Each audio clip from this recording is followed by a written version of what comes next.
तो लीजिए प्यारे विद्यार्थियों, आप सब लोग अपनी अर्धवार्षिक परीक्षा कक्षा 7 के गणित विषय के पेपर का मिलान कर लो। जी हाँ प्यारे विद्यार्थियों, पूरा का पूरा क्वेश्चन पेपर हमारे पास में आ चुका है।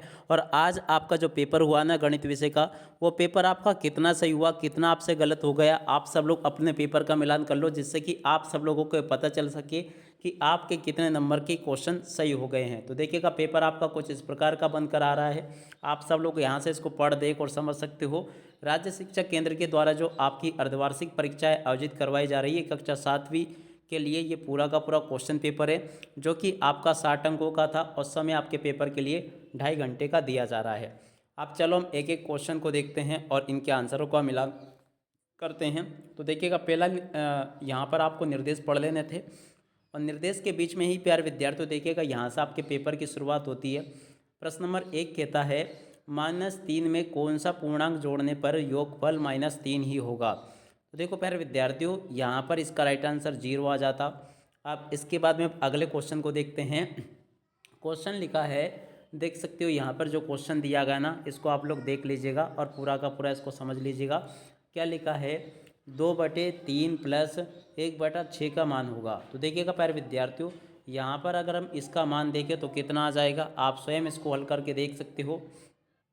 तो देखिएगा प्यारे विद्यार्थियों, यहाँ से आप सब लोग इन क्वेश्चन के आंसर को देख लीजिएगा। अगर इसको हम हल करते हैं ना, तो देख सकते हो इसका 3 और 6 का एलसीएम तो 6 आ जाएगा। इस प्रकार से आप लोग इसको देख लीजिएगा। और आगे आपका क्या आ जाएगा, यहाँ से आप लोग देख सकते हो। चलो हम 3 और 6 का एलसीएम लेते हैं पहले कि कितना आता है। तो देखिएगा, इसका अगर एचसीएफ लेना तो ये कटेगा पहले 3 से ही, 3 एकम 3, 3 दूनी 6, और फिर ये 3 से कट जाएगा। तो इस तरह से अगर यहाँ पर देखें ना, तो इसका ये 6 एचसीएफ आता। और इस प्रकार से यहाँ से आपको देखिएगा, वैसे 5/6 होना चाहिए था ये, मगर आप लोगों ने ये लगाया होगा, सही होगा। अब अगला क्वेश्चन कहता है प्रश्न नंबर 3, आंकड़ों 5, 25, 15, 3, 10, 8 का माध्य। तो देखो इसका माध्य क्या होगा, 11 होगा। अगर आपने प्यारे विद्यार्थियों यहाँ से ये किया होगा तो ये भी आपका सही होगा।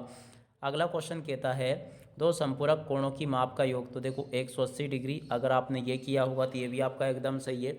अब उसके बाद में देखो अगला क्वेश्चन, कौन सी परिमेय संख्या उचित भिन्न नहीं है।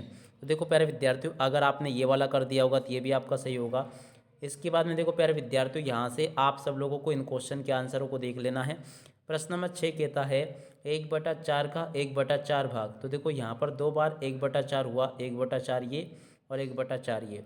अगर हम 4 को 4 से इंटू करें तो ये 16 हो जाएगा। तो देखो इसको इस प्रकार से आपको 1/16 लिख देना था। अब अगला क्वेश्चन देखते हैं क्या लिखा है, आंकड़ों के सबसे बड़े और सबसे छोटे प्रेक्षण का अंतर कहलाता है। तो देखो प्यारे विद्यार्थियों, यहाँ पर अगर आपने वर्ग अंतराल लिखा होगा तो ये बिल्कुल आपका सही होगा, ठीक है ना। और इसके बाद में चलो अब आगे का देख लेते हैं क्या लिखा है। देखो 60 डिग्री का पूरा कोण होगा। तो देखो 60 डिग्री का पूरा कोण कितना हो जाएगा, 30 डिग्री हो जाएगा। अगर आपने ऐसे किया होगा तो ये बिल्कुल सही है आपका। अब अगला क्वेश्चन, एक त्रिभुज जिसकी तीनों भुजाओं की माप समान हो एक त्रिभुज कहलाता है। देखो जिसकी तीनों भुजाएं समान होती है ना, वो किस प्रकार का त्रिभुज कहलाता है। तो देखो उस त्रिभुज को कहते हैं समबाहु त्रिभुज। तो यहाँ से आपको क्या लिखना था, समबाहु, और उसके बाद में लिख लेना था त्रिभुज कहलाता है, ठीक है ना। तो अगर आपने ऐसे लिखा होगा तो ये बिल्कुल सही है आपका। अब अगला क्वेश्चन पढ़ते हैं, परिमेय संख्या p/q में q का मान नहीं हो सकता। तो देखो q का मान जो है ना, कभी भी 0 नहीं हो सकता है, ठीक है। अब देखो इस प्रकार के क्वेश्चन पूछे गए थे, आप सभी को मैंने यहाँ से बता ही दिए थे। जिस प्रकार के क्वेश्चंस मैंने आपको बताए थे ना, उसी प्रकार के सारे क्वेश्चंस आपके पेपर में, परीक्षाओं में पूछे गए हैं। आशा करता हूँ कि आप सभी का पेपर बहुत ही अच्छा गया होगा। आप सभी को जिस प्रकार के क्वेश्चंस बताए मैंने आपको, उसी प्रकार के क्वेश्चंस आपके पेपर में, परीक्षाओं में पूछे गए हैं। देख सकते हो ये सभी के सभी क्वेश्चंस मैंने आपको पहले ही बता दिए थे।